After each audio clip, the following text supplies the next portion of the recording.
In the last few weeks, a large amount of ugly, malicious information has been released into the media about me.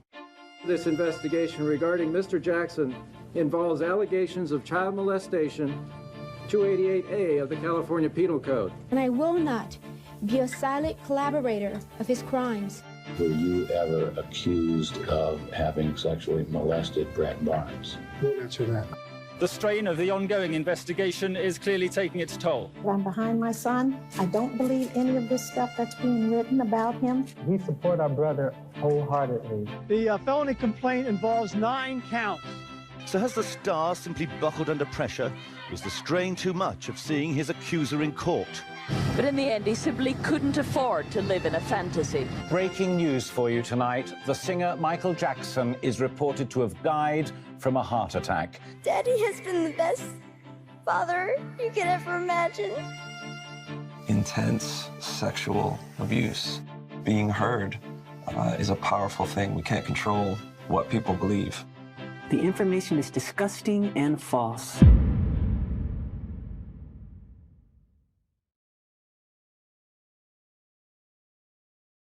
My name is Mike Smallcombe. I'm a journalist based in the UK, and I've written a book on the career and life of Michael Jackson. Well, after Michael Jackson passed away, being a journalist, I read a few of his biographies and being interested in his life and career, and all of them were focused on his personal life. You know, here we've got probably the biggest music superstar ever, and there's not really any literature, any books out there that cover his career. So, loving research, being a journalist, and Michael Jackson being a topic I was interested in, I thought, there's a real gap in the market there. Why can't I be the person who writes something like that? I'm Mark Lester, long-time friend of Michael's. So I've known Michael since about 1978. Michael was touring with the Jacksons. He came over to the UK and his manager phoned me up and said Michael would like to meet me. So we met. When I was waiting on the other side of the door before I met him for the first time, I didn't know what to expect. I thought he was going to answer the door in a spacesuit, or he was be levitating, or just something like weird. But it wasn't. He was just a completely normal guy. We're both the same age, within a month. Michael was born in August, I was born in July, '58. Michael showed me all these magazines, pop magazines, Tiger Beat, Teen magazine, which were big in the States. Whenever there was an article with Michael was in it, usually I would be somewhere in that magazine as well. So there was some kind of association with that that Michael picked up on. My name's Lucy Lester and Michael is my godfather. I was 12 when I first met him. He flew us over to Las Vegas and that's where we had the naming ceremony. I never grew up listening to his music or anything, so to me it wasn't Michael, like the pop star. It was just Michael, my dad's best friend.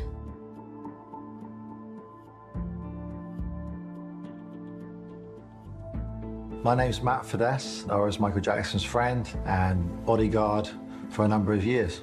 People have to understand I wasn't with him 24 hours a day. I think when people try and say, are you close to him or are you friends with him? This guy's the biggest superstar on earth.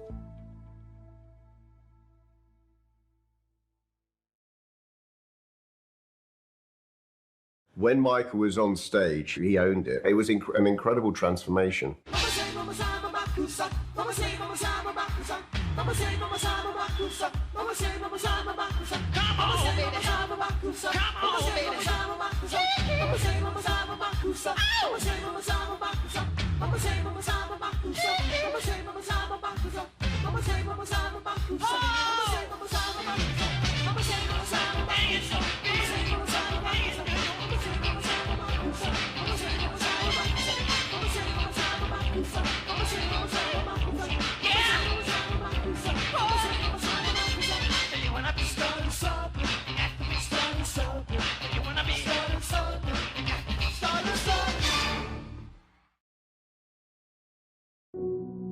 Being on stage at the age of 5, that's all he ever knew.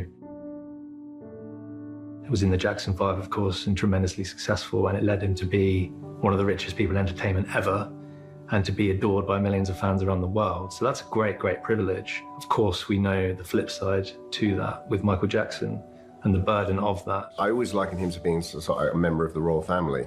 He was born into it. He didn't know any different. So his perception of the world was completely different from my reality, your reality. He would say it was the greatest thing that happened to him, but then also he would like to have been given a choice to be a superstar, because he can't remember not being Michael Jackson, the famous guy who couldn't go anywhere. There's one story in particular that he would say, and he was recording with Motown, and he was in the studio with his brothers, and he could hear children playing in the playground opposite. And he just wished that he could just go over there and, you know, be himself, be a child, but he couldn't because he was recording. And there was a time when the brothers were due to go to South America to tour. And in the car on the way to the airport, he was just crying because he didn't want to go. You know, he just wanted to stay and be a child, play.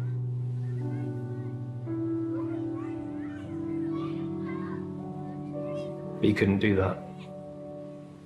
And that had a massive impact on him as an adult.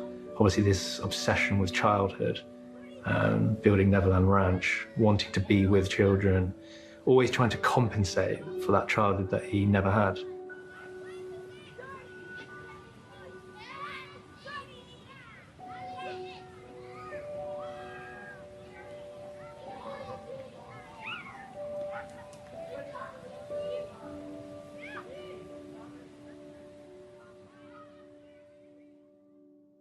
I think the way to describe him, he was the biggest media manipulator there is in the world, where he could control the media in certain ways, and at the same time it would backfire on occasions, and no one wanted to tell him that it's the wrong thing to do. You know, this may look the wrong way from the public point of view. He told me that he was an illusionist, so if he wanted to create a stir with the press, all he had to do was go out of the hotel in a wheelchair, and then all of a sudden the whole of the world's press was, oh, Michael Jackson in a wheelchair.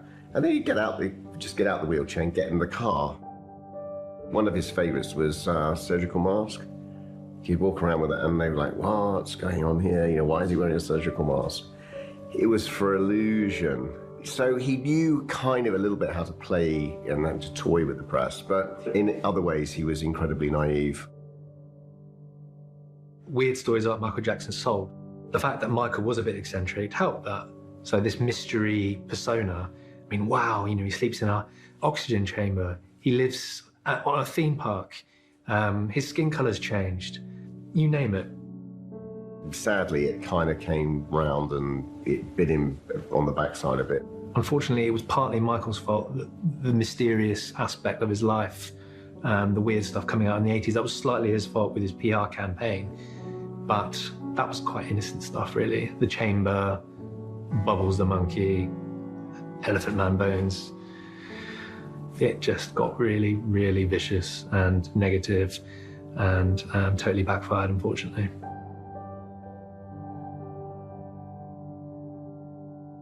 The team around Michael stopped having his best interests at heart in 1995. So from 97 to 2009, Michael had, writing my book, I had to get my head around this. 10 different managers, different accountants, different lawyers. It was a mess, complete and utter mess. Partly Michael's fault, but they have a duty representing him to have his best interests at heart, and they didn't. They had their own interests at heart.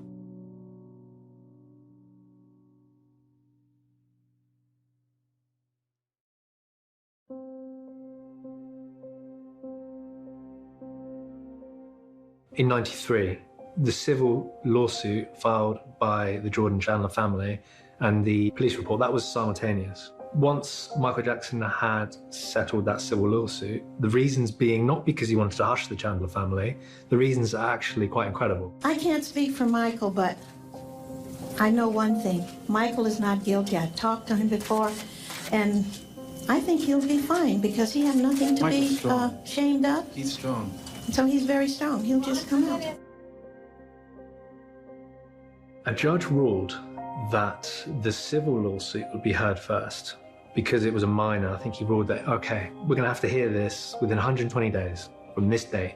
Michael's lawyers were like, hey, we want the criminal trial first, because the civil lawsuit, that could really prejudice a criminal trial. Why? Because if we have a court hearing between the Chandlers and Michael's defense in a civil lawsuit, the Chandlers and their attorneys will know what Michael's defense is going to be. That's massively prejudicial for any criminal trial.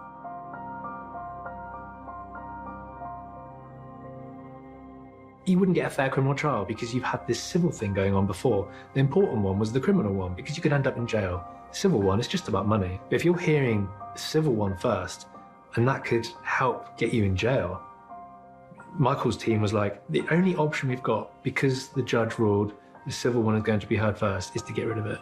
How do you get rid of it? You have to settle. That made Michael look guilty. What is he hiding? Why is he paying off this family?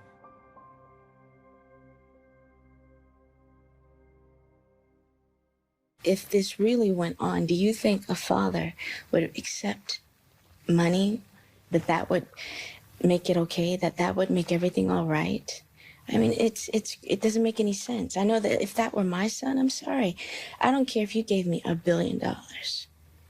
I want to see you either behind bars or dead for the rest of your life for doing that to my son or my daughter. It's crazy. The guy was after money is what he wanted. I totally disagreed with him doing that. He should not have given him anything. But if there had been any criminal activity, you can't pay off the cops or the legal system. They will go after you because they want to. You can't just say, "Hey, I'll pay the fine," because it doesn't work like that. Because if they had pursued it through the criminal courts, they didn't. We have concluded that because the young boy who was the catalyst for this investigation has recently informed us that he does not wish to participate in any criminal proceeding where he is named as a victim, that we must decline prosecution involving Mr. Jackson. People don't know the ins and outs of why he was forced to make that settlement. He didn't want to, he wanted to fight them both. So that was 93 gone. I think he got over that quite quickly and just pushed that one aside. The second time with the Arvizo case, now that was around 2003. At that time I'd seen quite a lot of Michael and going backwards and forwards to the States, spending a lot of time at Neverland, and I was at Neverland for a great deal of the time when the Arvizo family were there, and they were awful. When we heard that police were at Neverland, me and Mark spoke and we knew exactly, we're talking Gavin Arvizo and his family, and that was before us even, we'd been told, or the media had even announced it. We knew because they were just causing havoc. Basically, the boy was recovering from cancer, and Michael had said to him in the hospital, look, if you ever want to come to Neverland, you know, be my guest, come. And of course, the mother had overheard this, and they're like, right, yeah, we're going. Okay, so they turn up at Neverland, and it was just initially the boy and his mum. They were made to feel very welcome and put up in one of the guest lodges. But they stayed for like 3 months, and then all of a sudden all these cousins appeared, and at one time there was like 15 of these like kids, and they were running riot around Neverland. Anyone could clearly see that they were taking advantage of Michael because he had such a big heart and he wanted people to come to Neverland. He wanted them to have this amazing experience, and I think it's quite sad that people must portray that as, if you're being kind, you must be preying on people. There must be something sinister behind it, when all he wanted to do was just make people happy. They were just like hooligans. And then it came to a time when they were asked to leave. The next day is when I think the mother turned really nasty and then made all these allegations about Michael. Years ago, I allowed a family to visit and spend some time at Neverland. Neverland is my home. I allowed this family into my home because they told me their son was ill with cancer and needed my help. Through the years, I have helped thousands of children who are ill or in distress.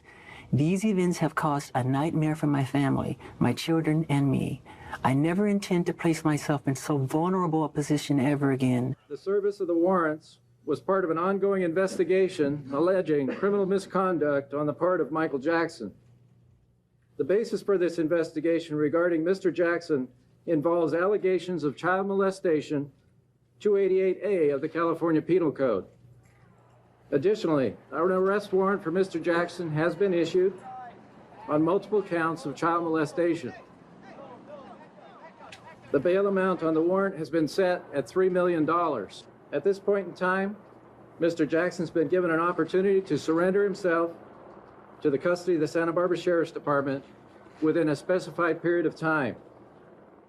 We are currently working with Mr. Jackson's legal representation on this matter. Sham of a trial, again about money, because Arvizo's mum first went to a civil lawyer to try and get a settlement of some sort. But the civil lawyer said, you need a conviction first. And that's the only reason why there was a criminal trial first. This case is about one thing only. It's about the dignity, the integrity, the decency, the honor, the charity, the innocence, and the complete vindication of a wonderful human being named Michael Jackson. I would like to thank the fans around the world. I would like to thank the fans around the world for your love and your support from every corner of the earth. My family, who's been very supportive. My brother Randy, who's been incredible. I want to thank the community of Santa Maria. I want you to know that I love the community of Santa Maria very much. It's my community. I love the people. I will always love the people. My children were born in this community. My home is in this community. I will always love this community from the bottom of my heart. That's why I moved here. Thank you very much. The first thing wasn't going to the police saying this is what happened. The first step was civil lawyer, money. But the media wanted that crash, bang. You know, the guy who's come from nothing, and then you see him in the handcuffs. The money would have been in if he was found guilty for the media. That would have been there. And the media outside was just unbelievable. You've never seen anything like it. In America, the coverage of the trial was abhorrent. Certain things would be said in court, and then a completely different thing would be reported in the media. Just no wonder that, you know, non-fans, members of the public were outraged that Michael Jackson was found not guilty, because they'd read this coverage of Michael for 5 months, thinking that this was the coverage in the court when it wasn't. The recent publicity about these settlements is unfair and damaging to him, his family, and his dedication to the world's children. The charges he faces are false and will be battled in a court of law within our justice system. He is innocent and will be vindicated. It was a disgrace. The media was parading around this narrative that Michael Jackson was guilty. How can a jury find him not guilty given what's happened in that courtroom? But that wasn't the case. In fact, what was heard in the courtroom was highly in Michael's favor. After the prosecution case was put forward, the defense were thinking, are we even going to bother here? Because the jury was ready to declare Michael Jackson not guilty after the prosecution case. But the defense decided, you know, we're going to hammer the nail in the coffin of all of this. The only people that really mattered were 12 jurors and 1 judge, 13 people. The rest were just extraneous as far as we were concerned. You had to drown out the media. They were just a distraction. They had their own agenda, which was ratings and revenue, not justice. And you had to just focus on the evidence, focus on the courtroom, and stay away from them. I think Michael is one of those rare clients where lawyers really don't have to prep a lot. You don't even have to coach him in terms of how he should behave in the courtroom. He was just so well behaved naturally without even having to tell him to do anything other than just be himself. How he survived 2 years where you're possibly going to live the rest of your life behind bars, I don't know. I would have taken a gun and shot myself. But he was very strong, and he was someone who knew he had done nothing wrong, and he just believed in his conviction, so I handed it to him. But it was tough. The image and persona that the tabloid press saw of Michael was not the man, not the true Michael Jackson. And I think because he was different, he didn't conform to the norm, people didn't like that. There was this kind of witch hunt about getting this man because he just didn't conform to how they wanted him to. In the UK, there seemed to be this top-down agreement since the late 80s that Michael Jackson was to be smeared. Reporters would be told, all we're going to report on is negative Michael Jackson stories because it sells papers. So the red tops, they all agreed on that. You still see that today. So that's a 30-year thing in the UK. Wacko Jacko, all the newspapers. And now again, 2 accusers, 2013, going to a civil lawyer and saying, I want to sue Michael Jackson's estate. Yeah, you know, there's been different times where it'll just be me and Michael. Then there'll be other times where he has other friends over too. That's what, like what Brett said, it's just a slumber party. We just have a lot of fun. We just have a lot of fun. A lot of fun. Intense sexual abuse. So yeah, that had to be clear. If I can just say, you know, for decades, Jackson put up this smokescreen, which was reinforced by, you know, his family and the media as well. The allegations were nothing new. Obviously, I didn't know there was going to be a film, but I knew about the allegations because Wade Robson and James Safechuck sued the Michael Jackson estate all the way back in 2013. So this is something that's very much under the radar, rumbled on and on. How that all started, Wade Robson tried to get a job with the Michael Jackson estate, being the lead choreographer on the Cirque du Soleil show. I'm starting on Cirque du Soleil Michael Jackson show. So it's, you know, the equivalent of the Beatles Love show that they have, or the Elvis show, but for Michael. Didn't get the job. Was at crossroads in his career, lacking finances, not really knowing where to turn. He was desperate to get this job. Been praising Michael ever since Michael died. I went to his memorial service at Staples Center, saying in interviews how Michael was this great friend of his. Michael was such a huge part of my career and life. We were friends for 20 years before he passed, since I was 7. So it's an opportunity for me to give back a little bit to his legacy. It's such a big part of his legacy, and to make sure as much as I can that it's done right and that it really represents his essence. Didn't get the job, didn't know what to do, was having this sort of breakdown. And he started to write a book about Michael and tried to shop that book around. And in it claimed that Michael Jackson had abused him.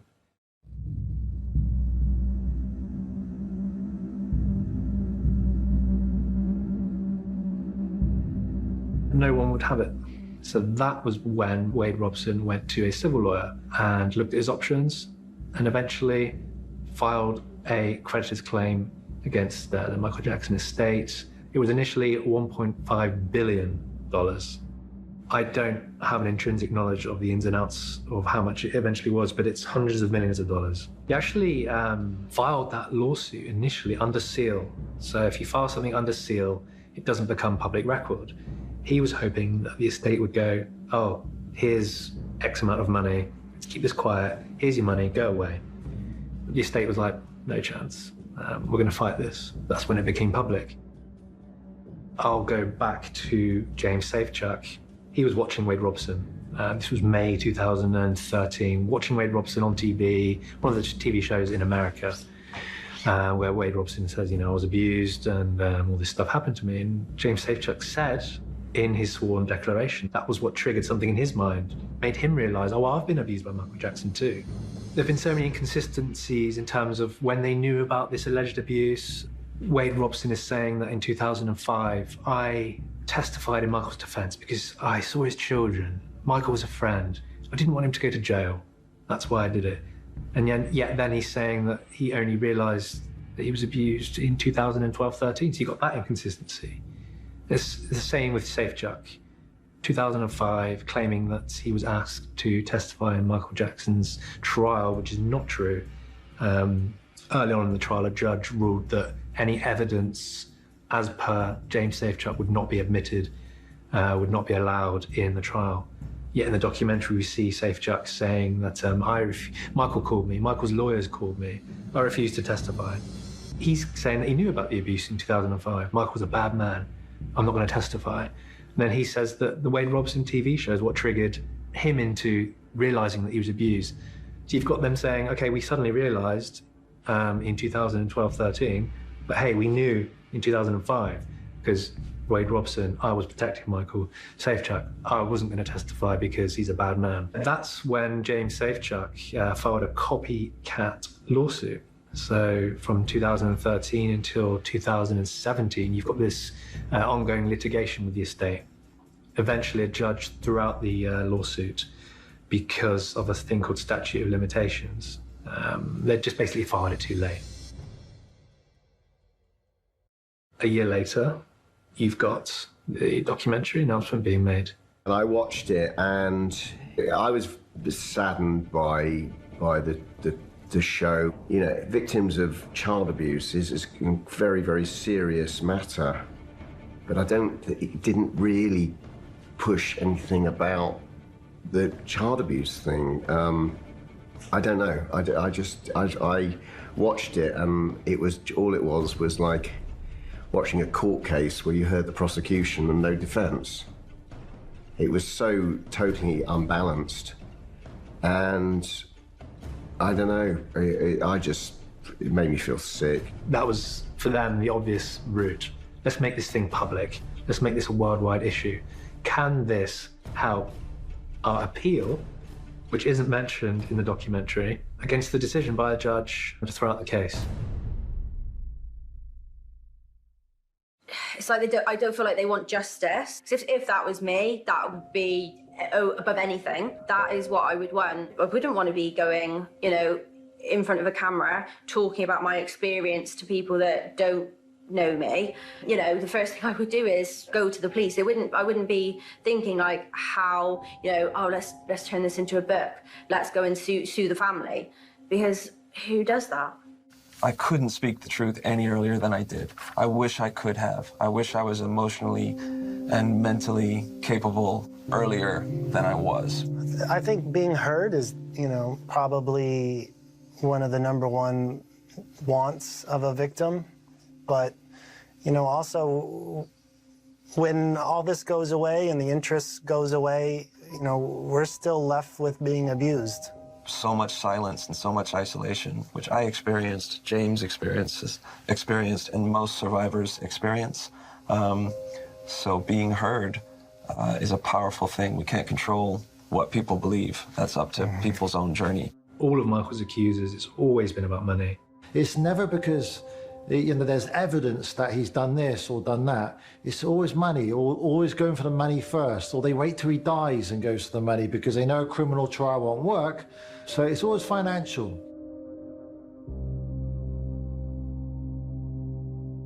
Let's start at the beginning. So when there's money involved, that automatically should make people wary. What are their intentions here? And then you've got previous behavior in court. Wade Robson and Jimmy Safechuck are perjurers because they testified under oath. So Safechuck back in '93 and Robson, Michael Jackson never did anything. Sworn declaration signed under penalty of perjury. 2005, Wade Robson testified in court under oath, under penalty of perjury. Nothing ever happened. What I find odd is the fact that Mesereau, Michael's lawyer, who is an extremely high-powered lawyer, would have obviously interviewed this kid in depth, and he was talking about one of the top lawyers in America, and if he was convinced that, you know, he was safe to put on the stand, I don't know. It baffles me. So already you've got credibility issues there. So you've got the financial aspect and you've got the credibility due to previous statements. If there was a court case, if Michael Jackson was alive, Michael's defense would try and impeach those witnesses by bringing into evidence previous inconsistent statements, and that would include Michael Jackson never did anything, under oath, under penalty of perjury. That alone is enough to make all these allegations highly not credible. The first time that Wade Robson alleges that he was abused by Michael Jackson was in January 1990. The Robson family went to Record One Studios while Michael was working on the album that became Dangerous. And Michael said, you know, why don't you come up to Neverland for the weekend? to the whole family, the whole Robson family. So that was Wade, Chantal's sister, Mother Joy and her parents, so Wade's grandparents, all whisked up to Neverland for the weekend. They stayed for 2 nights, the whole family, and both Wade and Joy Robson said under oath that those first 2 nights, Wade and Chantal slept with Michael in Michael's bedroom. Nothing happened. Wade says in the documentary, nothing happened. And, you know, I've slept in the same bed as Michael. It's just you watch cartoons, you fall asleep. You know, it's just a friendship. And I know he would never do anything to hurt my brother. He's the nicest guy you've ever met. I've been there when these kids have been in Michael's room. I've been there with them. It's just party time. They watch videos, they eat junk food, they play video games. They play so hard, they fall asleep. They're exhausted, they fall asleep. And There's nothing more to it than that. From your standpoint, does it seem unusual for a 34-year-old man to have kids sleeping over? Not when you know Michael's background. Under normal circumstances, possibly yes. But Michael, everybody knows he didn't have a childhood. Then the rest of Robson's family went away to the Grand Canyon. Wade says that after the first couple of nights, he saw Michael hunched in a corner crying because he didn't want the Robson family to leave him. But the Robson family was touring America at the time. So the story goes that Wade stayed at Neverland and the rest of the family went away to the Grand Canyon, leaving little 7-year-old Wade Robson alone at Neverland. And he says that slowly, as those days went on, he was abused by Michael Jackson for the first time. And goes into real vivid detail about that. This whole story that happened that first time, that first weekend. So I had a source who could provide me with some court transcripts. Joy Robson, a deposition from '93. And I discovered that during that deposition, Joy Robson said that, yeah, we went to Neverland for the weekend, the whole family. Stayed a couple of nights, and then the whole family then went off to the Grand Canyon. So I didn't leave Wade behind. She then said that again in 2016 in a deposition for the civil lawsuit, which is very odd because Wade's whole story is, I was left behind while my family went off to the Grand Canyon. But Joy Robson says that the whole family went, naming Wade as having gone with them. And Joy has also previously testified under oath that the first time Wade was alone with Michael at Neverland was '93. And then in a totally different case, Wade Robson in 2005 also says, first time I was alone with Michael was in 1993. So you've got these statements made by both Joy and Wade under oath on 3 or 4 occasions where their story is, we stayed 2 nights, we went off to the Grand Canyon, all of us. Wade Robson has never been at Neverland alone until 1993. It's not just getting dates mixed up because Joy Robson was an adult in the early 90s and she gave this deposition 2 years after the first Neverland trip. She would have remembered then, you know, that first weekend in Neverland. Wade came with us to the Grand Canyon. So it's not 15 years later, oh, did he, didn't he? No, they said Wade came with us to the Grand Canyon. Why would you then lie about that?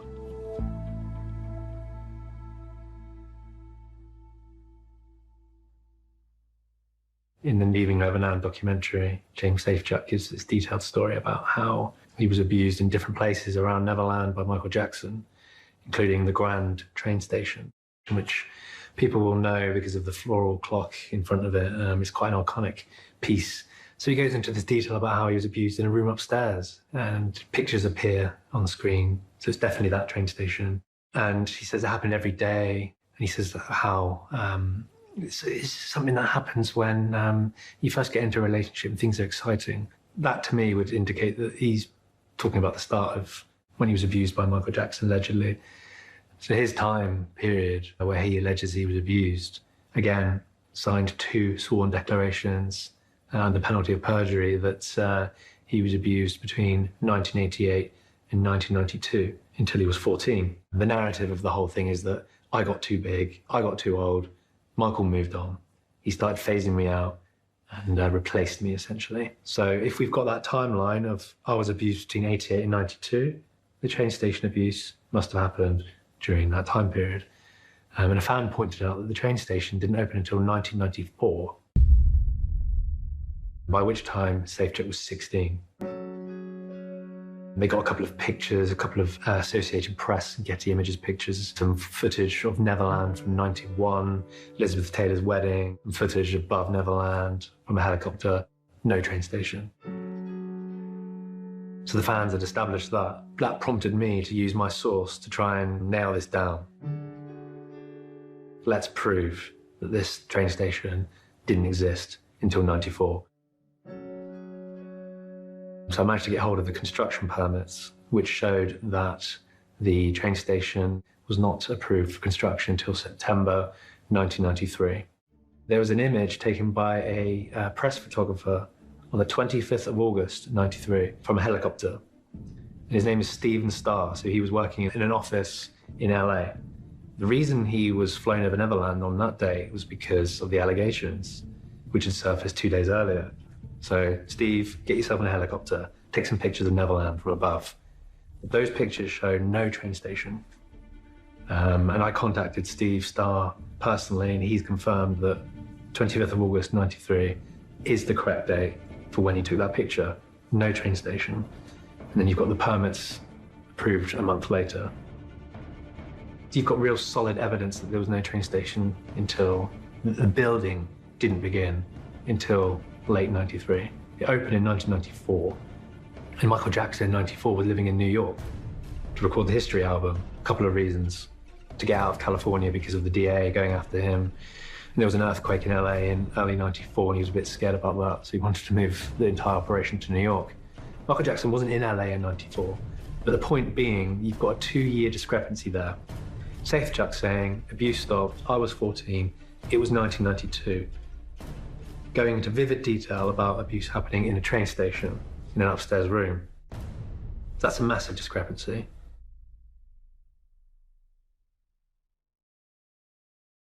Those are the two main ones, Wade Robson in the Grand Canyon and Jimmy Safechuck in the train station. And then we go back to Wade Robson's behavior in the civil lawsuit. Wade Robson files his lawsuit in, I believe it was March 2013. He's saying that he realized he was abused in May 2012. Under US law, you've got 60 days from the period of, knowing that you've been abused or realizing you've been abused to file a creditor's claim. But Wade Robson filed that 10 months too late. To get around that, he claimed, but I didn't know that the Michael Jackson estate was open for administration. So, I didn't know they existed. I didn't know who to sue. But then evidence came out in that case that Wade Robson was aware of the Michael Jackson estate because in 2011, he'd met with John Branca, the co-executor of the estate, about the Soleil show. So the judge ruled that Wade Robson had lied in his sworn declaration, lying under oath, under penalty of perjury, just to be able to sue.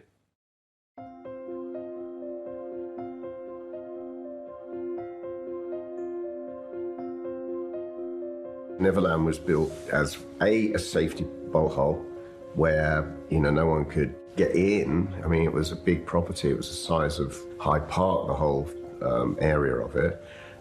Then he had his movie theater built, which was like a 100-seater movie theater, beautifully done, like a small cinema with a big screen. Then he had his fairgrounds built for his own entertainment. And then he had his zoo, so that he had kind of everything. But Neverland was not really a home for him. That was somewhere he would return to go back and to show himself. And it was built really for sick children. He would have like Make-A-Wish Foundation, coach loads of kids, thousands and thousands would go through there every year. And then he would make sure he'd try and show his face and come out to the kids and so on. He would fly in from wherever he is. Because being in Neverland's no good. It's in the middle of nowhere. He used to hate the drive from Neverland to Los Angeles. He had a permanent suite and an apartment at one stage in Los Angeles. He had a permanent place at the Beverly Wilshire Hotel called the Michael Jackson Suite too in the end, because he used to rent it out full time. He needed to be in the city and do business, not up in the valley. He was rarely there. A lot of people make this big deal about an alarm that when you walk up to Michael Jackson's bedroom, you go along the corridor and an alarm goes off. That's completely true. Now, not only is that in Michael Jackson's house, since Michael's died, I've gone on to work for a lot of big superstars. They have alarms too, just the same thing. It's just a sensor, walks along, just in case there's an intruder in the night, they can get to their escape route. Michael made sure that was all in place, his security team.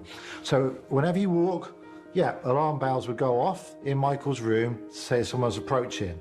And that was for him to weigh up, everything okay, it's the middle of the night, and so on. They also go on about this abuse room, the sexual secret room. And that angers me a lot because for a start, let's talk about Michael's bedroom. It's 2 stories. It is massive. It's the normal size of a house, basically. And he does have a secret room, if you want to call it that. Now, that room was built before he bought Neverland. He recorded a video called Say, Say, Say with Paul McCartney there. It was called Sycamore Valley then.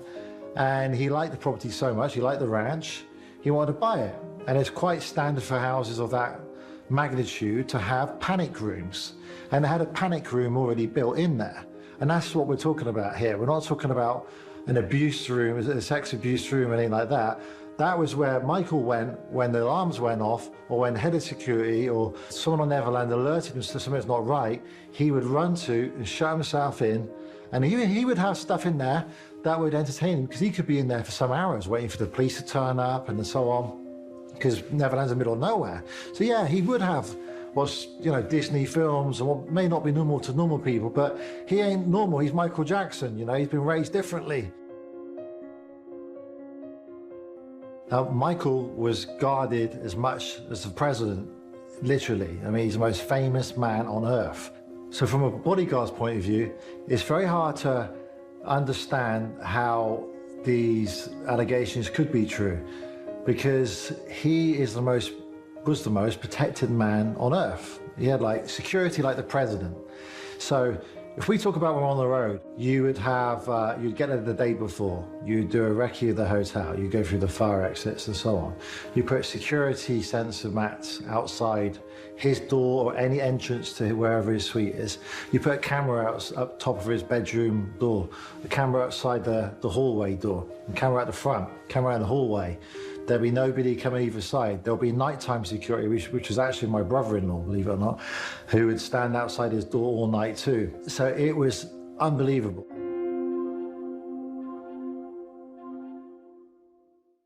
Now, child abuse is a serious thing. It's a huge, serious matter. And I'm not here to discredit that in any way at all. I'm here to just prove from my side, from a bodyguard's point of view and a friend who's been around Michael, how difficult it would have been for Wade and James to go unnoticed at any time, and for them to have what they said done to them by Michael when there's so many staff around. I mean, it's unbelievable. I think people have always had in their minds one way or the other, whether they believe he's innocent or guilty. And I don't think I think once they have that idea in their head, no matter how much evidence is put forward, I don't think anyone's mind ever gets swayed. And I do think once you've got that image in your head, if you think that he's guilty, it doesn't matter how much evidence comes forward or how many people speak out and give their version of events. There's an image that the media, I think, want you to have of him. And it's almost like any evidence that comes out disproving what they've said, it's like they don't want to know.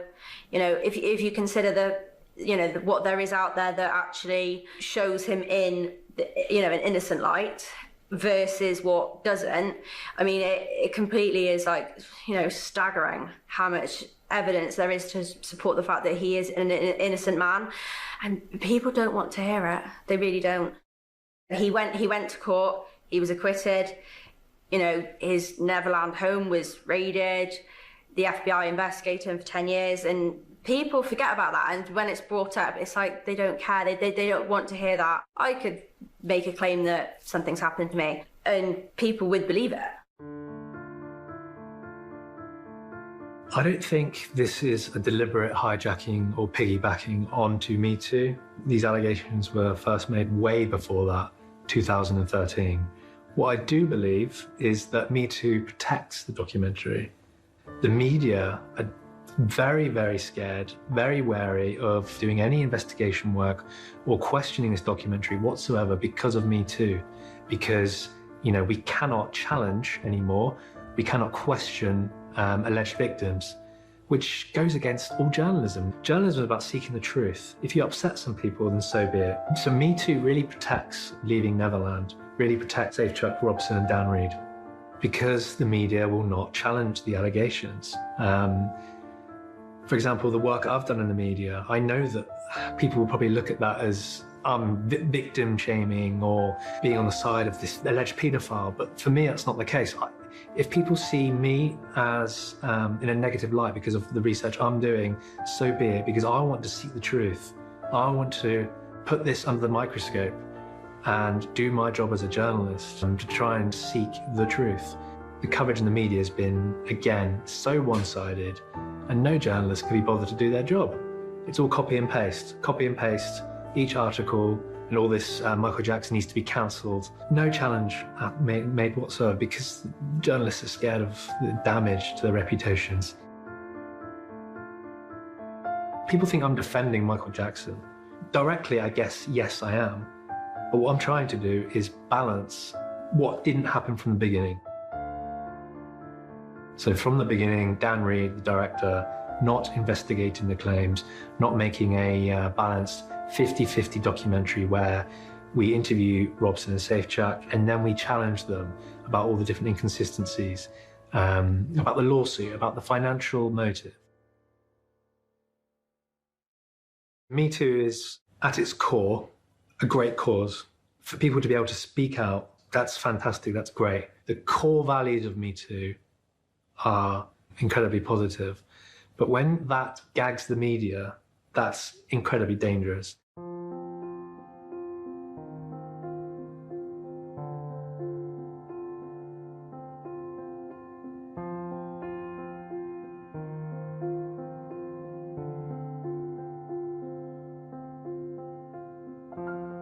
While it can't be completely ruled out that Michael Jackson abused Safe Chuck and Robson, you just never know.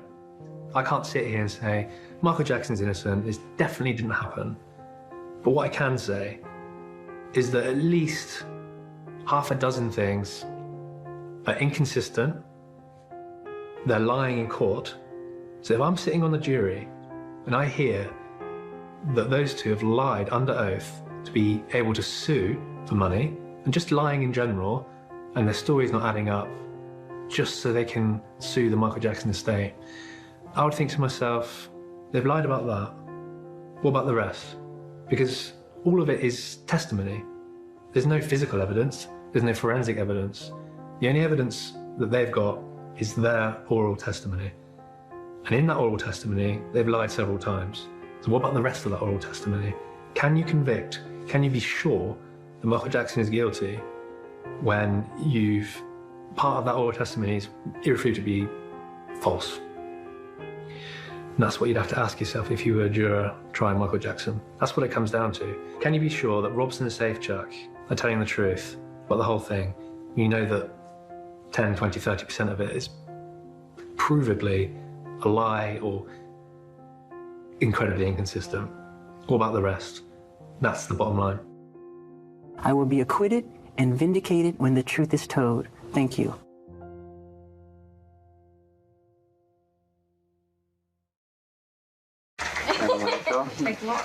Prince, I wish for you to learn about perseverance and confidence and the true meaning of success, which is love, and to know that you can reach any goal that your heart desires. It's totally up to you. You can do anything you want to do, and I love you.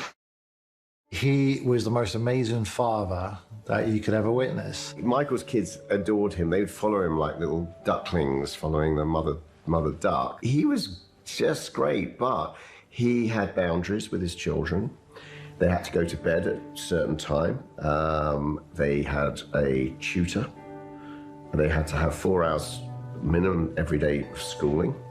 When I took my kids to see Michael at any time, they were always whisked off to do their schooling, and my kids were like, oh, do we have to do that? I said, no, it's fine, you're on holiday. I think one thing that really stood out was how well brought up the children were. They weren't, I mean, these were children that could probably like have anything that they wanted, but they were just so polite and respectful to everyone. Are you ready for this? Mm-hmm. Here we go. Good move. Daddy? Yes? This is a run game. Now you move that. Your turn. Good move, Applehead. Very good. Daddy, we should live in a castle like this. I know. I love that castle. My kids absolutely adored Michael. I mean, I took my 2 younger daughters to Neverland and we spent about a week there. And they had access to everything. And at the end of the week, I was with Michael and unprompted, and I'm talking about, they would have been about 7, 8, 9 years old. And I said to them at the end of the week, I said, what was the best thing that you liked about Neverland? And they both turned around and said, the best thing about Neverland was being with Michael. Daddy, thank you for my birthday cake, and I love you so much, and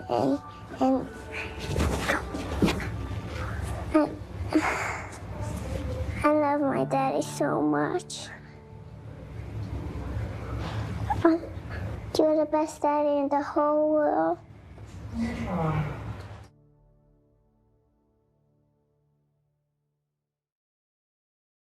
I think before leaving Neverland, the allegation had almost been forgotten. After Michael died, people were willing to celebrate his music again, who he was. You know, there's a saying, isn't it, that you only appreciate something really when it's gone. And after Michael died, no one was really talking about that anymore. The allegations, the plastic surgery, I mean, it was being spoken about, but ultimately it was back to Michael Jackson, the performer. That has totally changed now with Leaving Neverland. Obviously, you've got the fans who still adore him, never going to turn their back on him. You've got many people, you know, normal members of the public who still don't believe the allegations. But he's also got those people who were sort of in the middle, who have now gone to the other side and they're not listening to him anymore. And, well, they say they're not.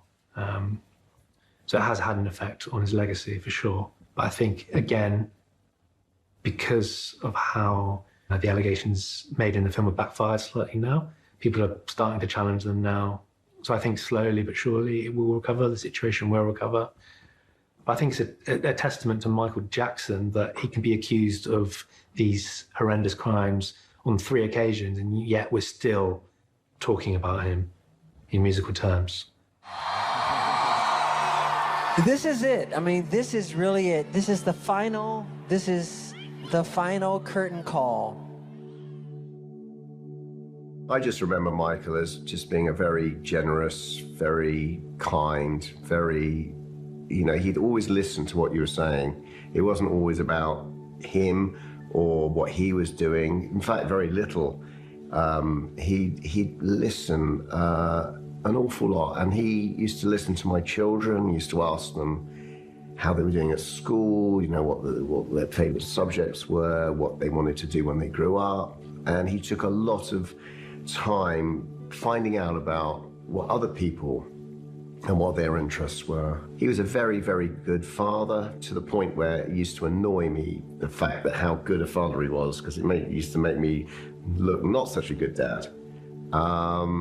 And just a free spirit, really. He was a free bird. I miss Michael a lot.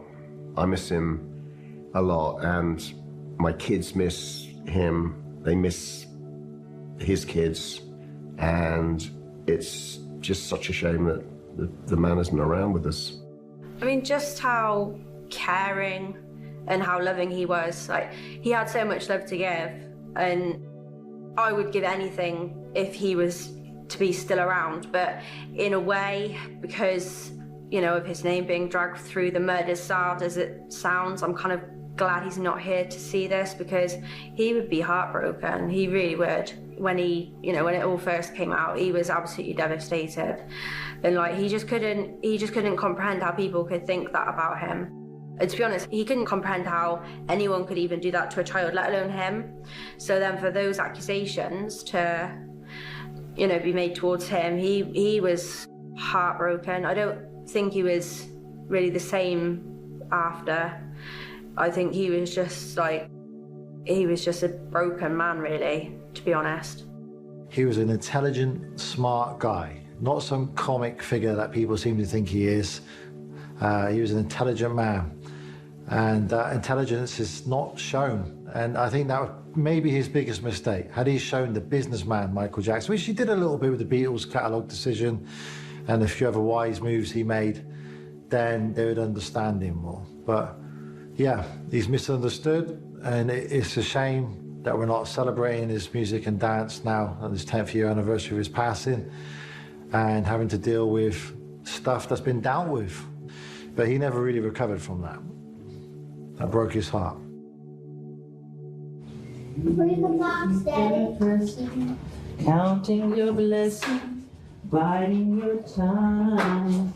When you lay me down sleeping, my heart is weeping because I'm keeping the blood for all. Not by myself, help me. Help. This one's for all the lost children. This one's for all the lost children wishing you well. And wishing you. Where's you guys' rhythm? Come on. Wishing them well. And wishing them all. Okay? We know what Peter Pan represents. Never growing up, staying childlike forever. Michael, in adulthood, sees himself as Peter Pan, remaining childlike forever. Michael never wanted to grow up. Whenever anyone mentioned it to him, he would just cry because he really believed that, really deeply believed that. And in the Bashir interview as well, he says, Bashir asks him the question you're asking me now about Peter Pan, and he says, I am Peter Pan. Bashir says, no, you're not, you're Michael Jackson. And Michael Jackson says, I'm Peter Pan in my heart. Have you seen my childhood? I'm searching for the world that I come from, 'cause I've been looking around in the lost and found of my heart. When Michael talks about the song Childhood from the History album, he says, our personal history begins in childhood, and the song Childhood is a reflection of my life. It's about the pain, some of the joys, some of the dreaming, some of the mental adventures that I took because of the different lifestyle I had in being a child performer. I was born on stage, and childhood, it's my mirror, it's my story.